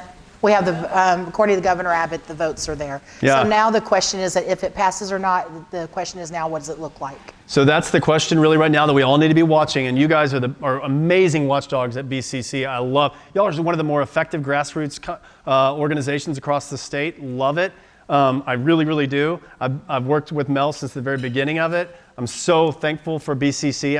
I'm glad to be a part of this community. But I will tell you that the question really, as Julie is saying, is going to be not will it pass unless something crazy happens that we're not expecting, but how much of it will pass. And so what people who are against school choice in the legislature are going to try to do, and I'll tell you what it is, they're going to try to dice it up to make it only apply to like left-handed people who once went to Astroworld and who, all these and who live in certain areas of only Dallas and Houston. They're going to try to make it smaller and smaller and smaller. And oh, by the way, we're only going to allocate $100 for the whole state or something stupid like that. And then they're going to go around and parade and say it got passed. So watch the numbers and talk to your legislators, Stan Gertis and others, about making this broad for all students. Why not? Why not make it as big as possible for kids who need it? Because I promise you, every dollar we allocate, there will be a kid who will claim it. There will be a parent who will. There's actually going to be more parents that claim it than we actually have money for presently. And so the goal is not to shrink it, but to grow it.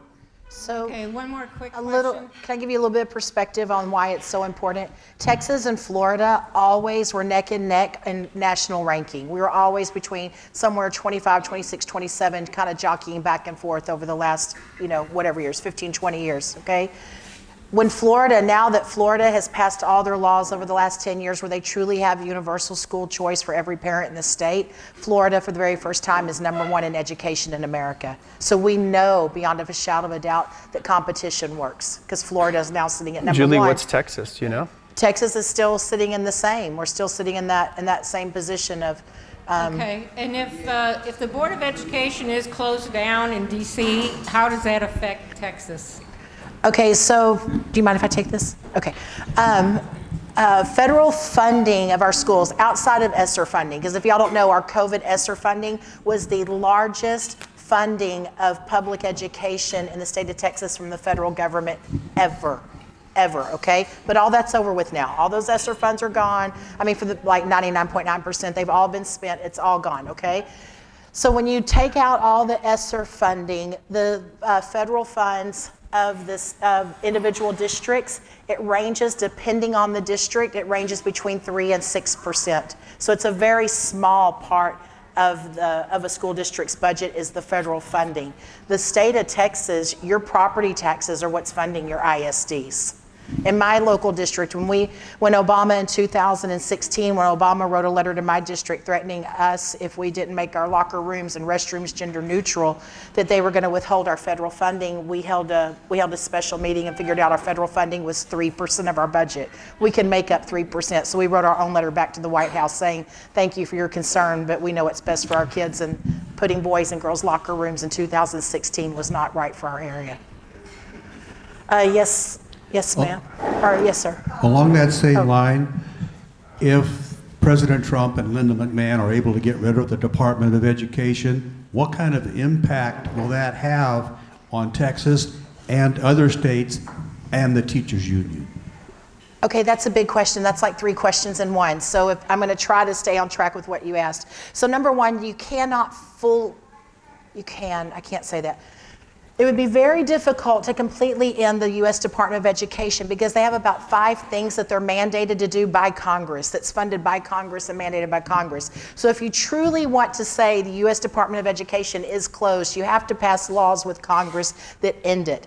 Okay, that being said, is you don't want the Department of Education to end today because there's a lot of bad rules and bad policies left over from the Biden administration and the Obama administration, where if you shut it down today, those policies will stay into effect in perpetuity. Right? So you got to kind of dig yourself out of the hole to come up to sea level before you can start that process. Okay, question number, what was the second part? Remind me. What kind of an impact will that have on the state of Texas for the schools and other states? And you mentioned the money from this Fed is very small, but what kind of impact will that have on Texas, the unions, and the lobbies? Okay, first of all, the unions hate ending the Department of Education. It's their cash cow. So just like you have TASB, that's Texas Association of School Boards, which is a lobbyist firm that's fighting us on they fought us on the gender modification bill. They fought us on critical race theory. They fought us on everything that everyone in this room believes in, okay?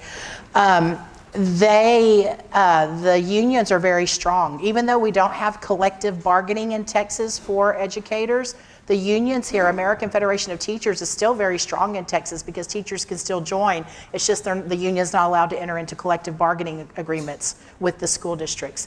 But what happens is, what I think is the world according to Julie, I think what the best path forward is, okay, and I certainly don't want to get ahead of the President of the United States or my dear friend Linda McMahon on this, but if I'm just looking at the landscape of this, the federal government really funds 2 things for our schools. There's a couple little ancillary things, but really they fund 2 things. They fund food and nutrition, the free and reduced lunches, right?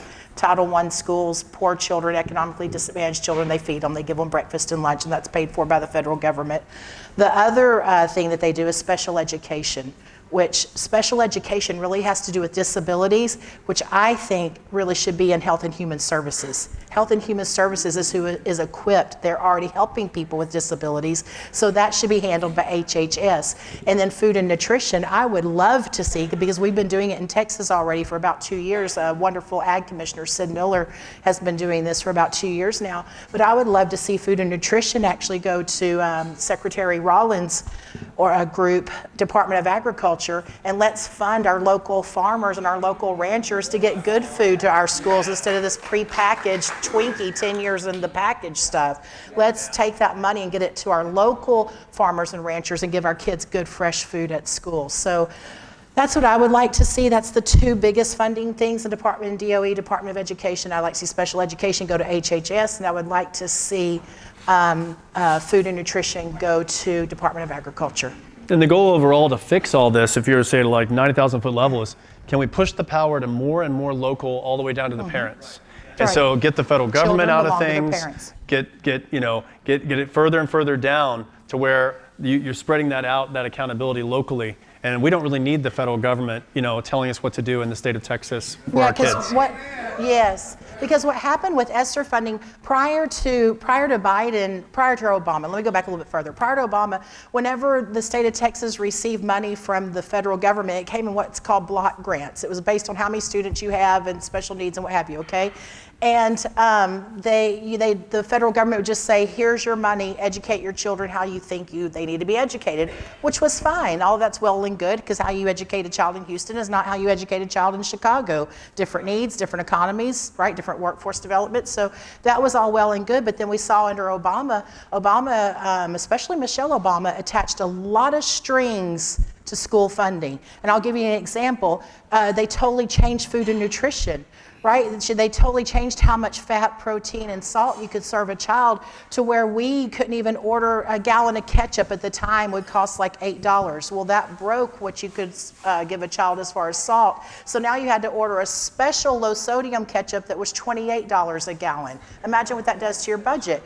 Also, we couldn't serve eggs for breakfast anymore because eggs had too much fat. So now you're putting kids on an all carbohydrate diet, which we know isn't good. And so things like that happen. Strings start getting attached. Then fast forward to the Biden administration, and on their last round of ESSER funding, we saw, remember that intersectionality slide that I showed y'all? Now all of a sudden, all your advisory boards, all of your academics, all of everything, your GT classes, all of a sudden now you got to have LGBTQ representatives in all of your school programs and all of your advisory boards. Well, there's a little problem with that. There's a federal law that says it's illegal to ask a child their sexual orientation.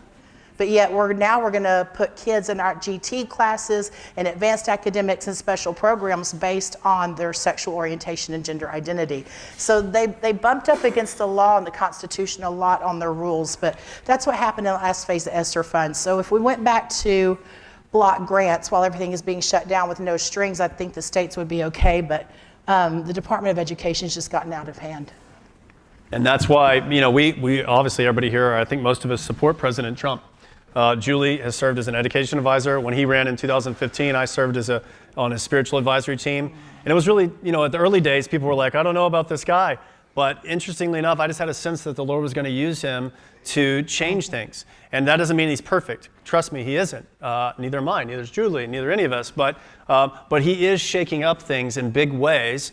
And just be prepared in these next 4 years as we press forward. We have to be able to speak the truth in the public arena. And we can't just sort of meander around. That's why I'm saying I understand some of the issues that Julie's saying or I'm saying might be tough for some people in the community. But if we just kind of go with the way it's always been, we are going in a really bad direction for our country and for our communities. And for those that care deeply about their community being successful, we have to do something different. We are failing children in large amounts. And we've got to change that. We're failing teachers in large amounts, and we've got to change that. And the indoctrination has just been off the chart. What I'm telling y'all is not one-offs, right? I knew that that last year, or a year and a half ago, that the Biden administration put out about $100 million in what I call indoctrination grants. It was $100 million that went out to schools that incentivized teaching CRT, DEI, all LGBTQ, so all the woke stuff, right? So we know for sure it was happening, but then now last Friday night, Saturday morning, I don't know when it hit the news cycle, sometime this weekend it hit the news cycle, that actually what we thought was $100 million was $900 million that went out from the Biden administration to local school districts to teach DEI and to put DEI policies in place. And so now because of Doge, thank God for Elon Musk, pray for the man. I can't imagine what his life is like right now that he's working so fiercely for the American people. But, Doge uncovered that number was really $900 million. And I can stand before you today to tell you all $900 million of those grants have been cut. And I think we all understand, right, that diversity, lest someone twist my words or Julie's words, diversity is really important. Racial diversity, God created it, right? Racial diversity is very important. But when people use the word DEI and the programs that are made, and I think you all know this, but if you don't, just real quick, it's not just that diversity is important. It's actually pitting one race against another race in some similar ways to the Bolshevik Revolution in Russia. Like it becomes class warfare. It's not biblical unity like we're taught in Scripture about exalting all races together as all being created in God's image. It's actually pitting one race against another, which is ungodly. And so just because it has a nice name on it, which often happens in our schools, doesn't mean that it is nice. And oftentimes, unfortunately, I know I'm just going to speak as a Christian, as a pastor in the community, we are used as Christians because people will say, well, aren't you for diversity? You should be for this. When they know that what we're for is not that, but they're trying to use us. So we have to be very careful that just because somebody uses our lingo doesn't mean they're speaking the same thing we mean. So diversity is amazing. We need more of that in BISD and in other places across the state. But pitting one race against another, where Julie was talking about in her talk about how one kid's trying to decide between two different people and which one's more important and whether white people are always oppressors, that's nonsense. That's class warfare that we have to stop. And another thing is when you think of DEI policies in education, it's a hyper focus on equal outcomes. It's the reason why even across Texas, across the nation, we're seeing GT programs, gifted and talented advanced placement programs, canceled in school districts all over the state and the nation because you cannot force the equal outcomes. And so I have a book coming out pretty soon on DEI in education and why it's so important for us to protect the American dream. Because truthfully, what I can tell you is that DEI is the redistribution of success. It is socialism and outcomes. And so America was not built on equal outcomes. America was built on equal opportunity. And that's what we need to protect. Next question. Thank you. It was a wonderful presentation, Julie, and I just met her today, and I'm geared up again. I just want to let everyone know that tomorrow at 5:30 there is a Board of Trustee meeting, and the first thing on the agenda is a public hearing on the report that Julie gave us. Okay. Now that report is all. I got a copy of from the TEA. Back. Anybody can go look at it anytime. This is all public information. Exactly. Texas Education Agency, TEA. Just log in, muddle through it. Or you can just Google performance reports, Bastrop Independent School District.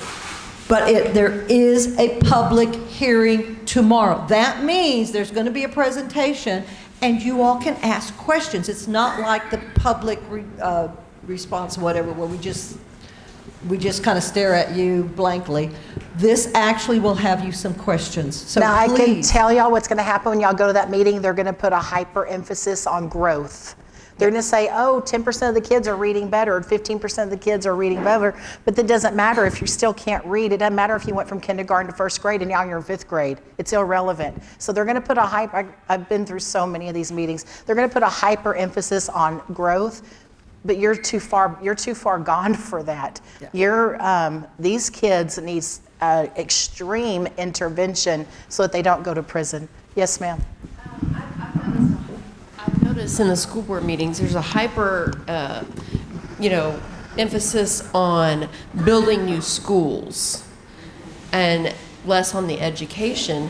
And the question I wanted to ask, for our school board member and someone for, who's also running, just in my observation, it appears to me it's the administration that is preventing the school board from knowing what's going on. And so what can they do? What kind of questions can a school board member be asking administration? Because I think they're preventing them from knowing what's actually happening and making it seem like everything's just going great. Oh my goodness, if I could tell you the number of school boards I've been to where the superintendent outright lies to their trustees. And I'm sitting there, I know the truth, I have the data, I know the law, I know it right, and I just cannot believe, it's just mind-boggling how manipulated the school board trustees are. So two things. Number one, always remember as a trustee, anybody who runs, who works for who. That superintendent is your employee. That's number one. Always keep the main thing, and do not let the superintendent run your board meeting. The school board meeting is a meeting of the board, and the superintendent is only there for an advisory if the board has a question.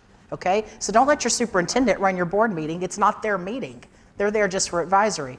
Okay, so that's number one. Number two is keep the main thing the main thing. The whole reason why they are the huge taxing entity on your property taxes is according to the Texas Constitution, Article 7, that says the whole purpose of a free and public education is for a diffusion of knowledge to preserve our liberties and our freedoms.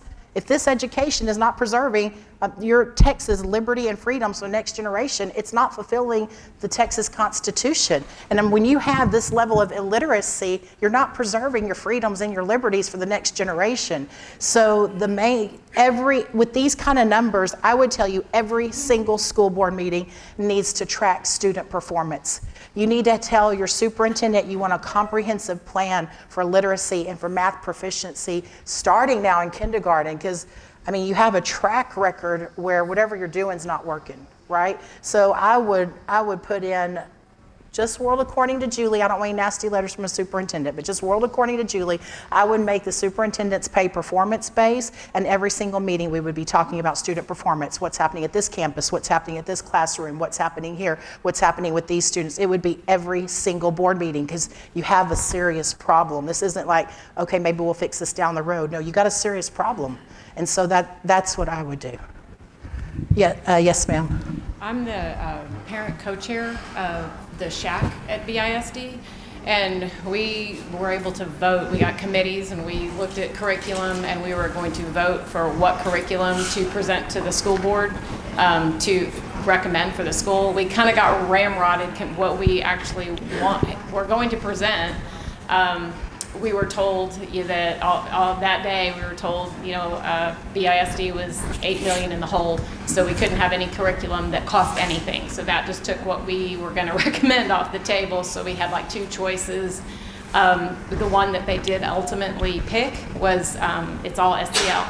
So I guess my question is... It's all what? I'm sorry. Social emotional learning. There's no state law that requires you to have SEL curriculum. Why would you spend the money on that? Well, turns out they didn't tell me this, and the other members, we already had it.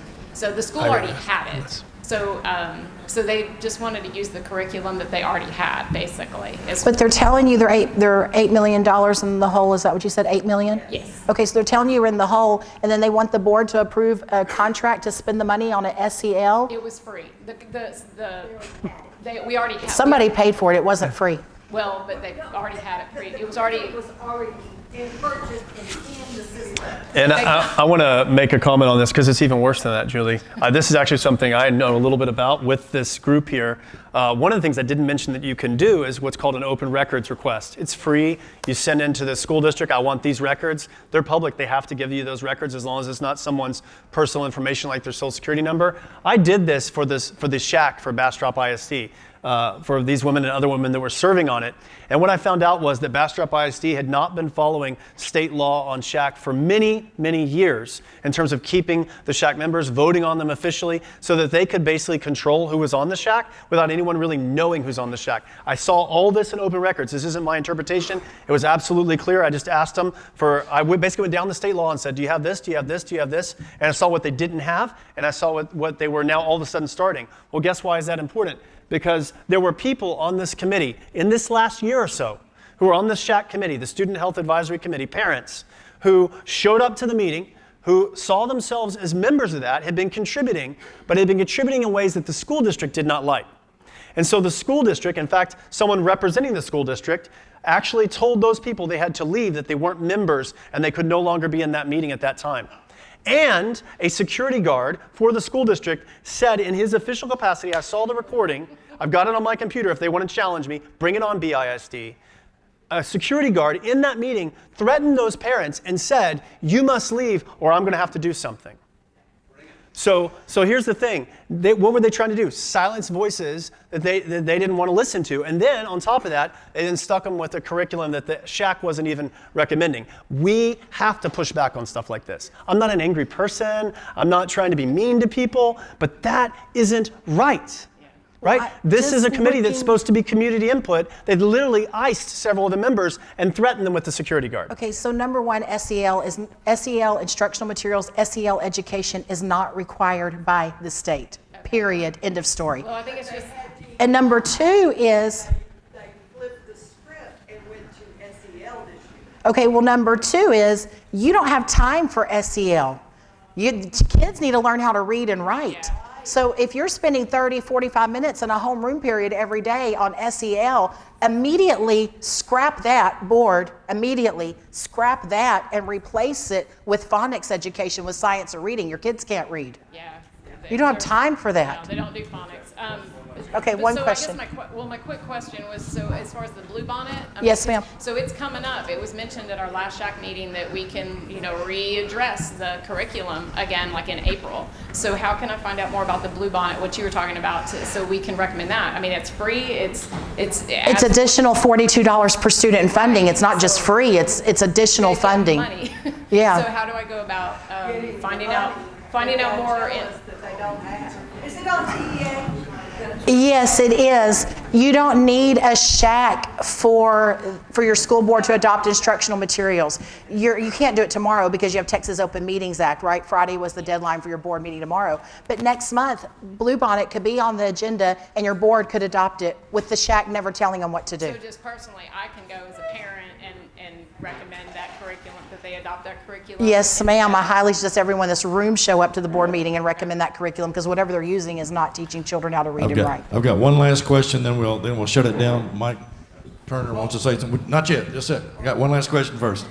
And you and I talked about it today. I've been told that in the classroom, they have to give 4 or 5 warnings to their standard students, up to 10 warnings to a disabled person, 15 if you're a minority. I mean, the list goes on and on. If they do something like, I know of a particular instance where a kid threw a desk across the room, the administrator came in, walked him outside, gave him a candy bar, and brought him back in because they had to. And it was explained to me, I know the answer while you're shaking your head. It was explained to me that was required by state law because I challenged it with a BISD school board member and was told that by state law they had to do that. Comment. Yeah, it's wild to me. We see districts around Texas that are very successfully handling behavior issues because, okay, so I'm going to have to take y'all a little bit around to get to where we need to go. Do you mind if I set this down? Yeah, I need both hands. I'm Italian. Okay. So there's usually 2 reasons for behavior issues in a classroom. One is a special education student, emotional needs, that type of thing, right? Okay. So this is the downfall of the inclusion part of DEI. There has been this huge push to no longer give special education children their own classrooms where they can get special accommodations and special attention, lower classroom numbers, maybe 6 to 1, maybe 10 to 1, but to push them into general population and to mainstreaming them into population. And it's creating, actually what happens is when you have these constant disruptions in the classroom, well then you have 20 or 25 kids that are now having learning loss. Because while you're constantly trying to deal with this one, you're not teaching 20 or 25 kids over here. So now you're making your numbers worse because you're having learning loss. So special education really needs to be addressed as special education and providing the supports and the classrooms that children in special education need. And I'm saying that as a special education mom. My youngest is special ed.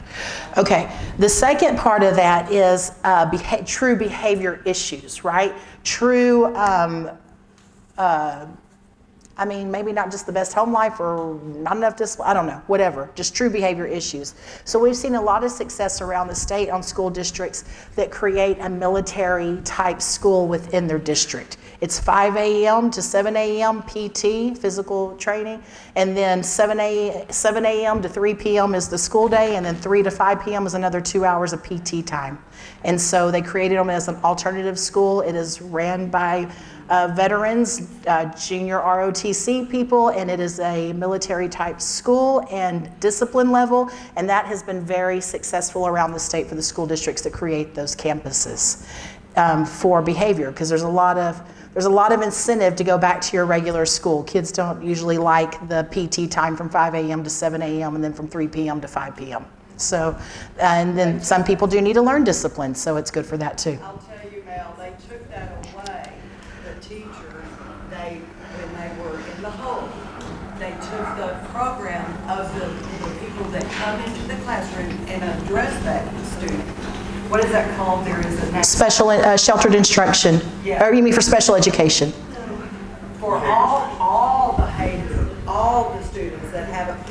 throwing a desk across the room. They had someone in place, but they took that program away. And the teachers, that was the biggest complaint with the teachers, was you're taking our foundation away from us. Yeah, it's ridiculous what's happening to teachers. It's ridiculous what's happening to teachers because teachers, they want to teach. I'll tell you another thing, another reason why you should have Bluebonnet is it's the only instructional material that's fully available in workbook form.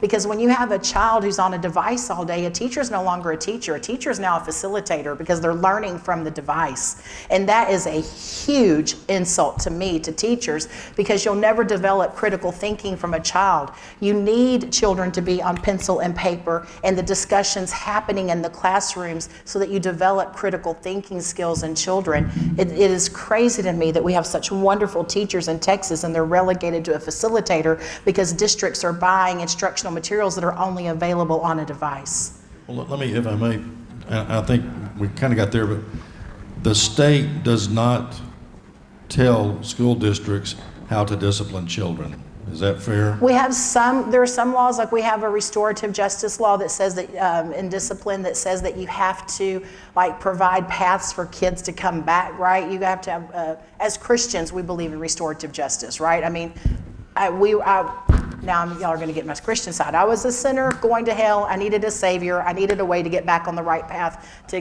get back to God, right? So that's kind of what restorative justice is. It says you've done really bad things, but we're going to provide a path for you to get back on the main track. So that is there.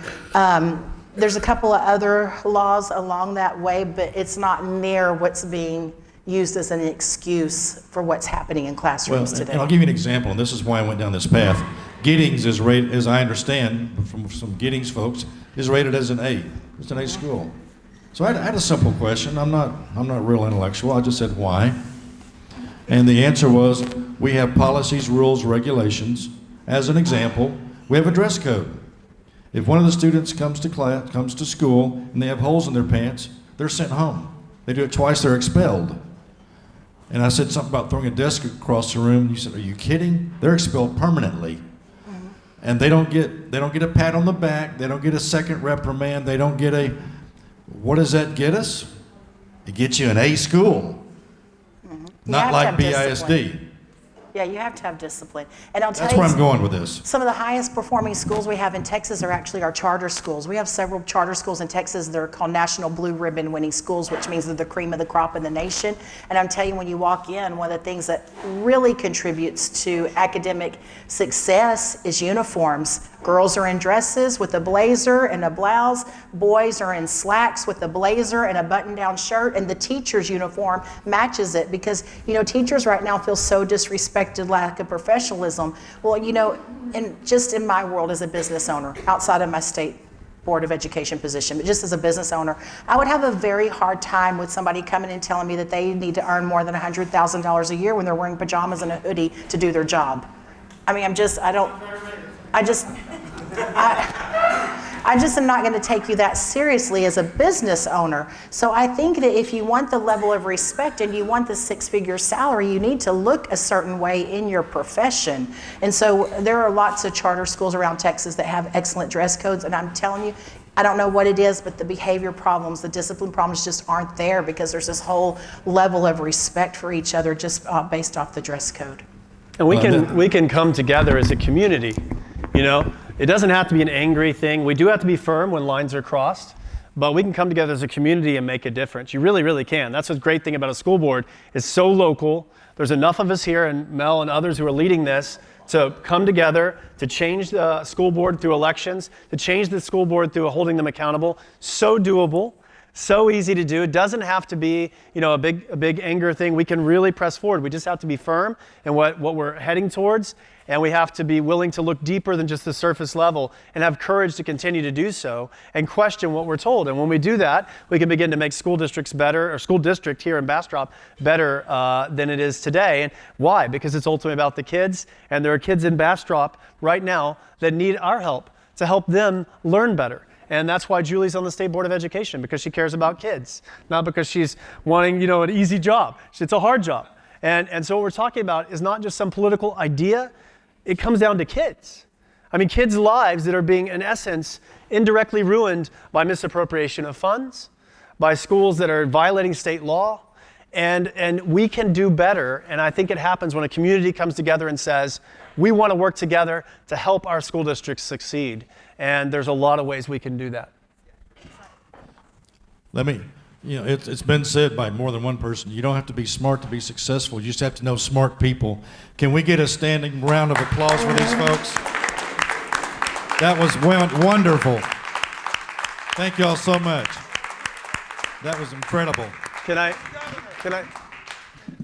Mel, you had said, can I share what you wanted me to share just about? Yeah, please. Yeah, go ahead. So real quick, real fast. This is a business that we're about to open in March. It's not open right now, which is why the meals we were trying to help you guys with a kind of mini menu, but it's going to be called the Farmhouse Kitchen, the Farmhouse Kitchen, and we'll have a restaurant here. We have a 5-acre lake out there you can see during the day. You can't see it right now. And we'd love to have you back. We wanted to try to open this up just for you guys and be able to give you a little bit of a taste of the menu.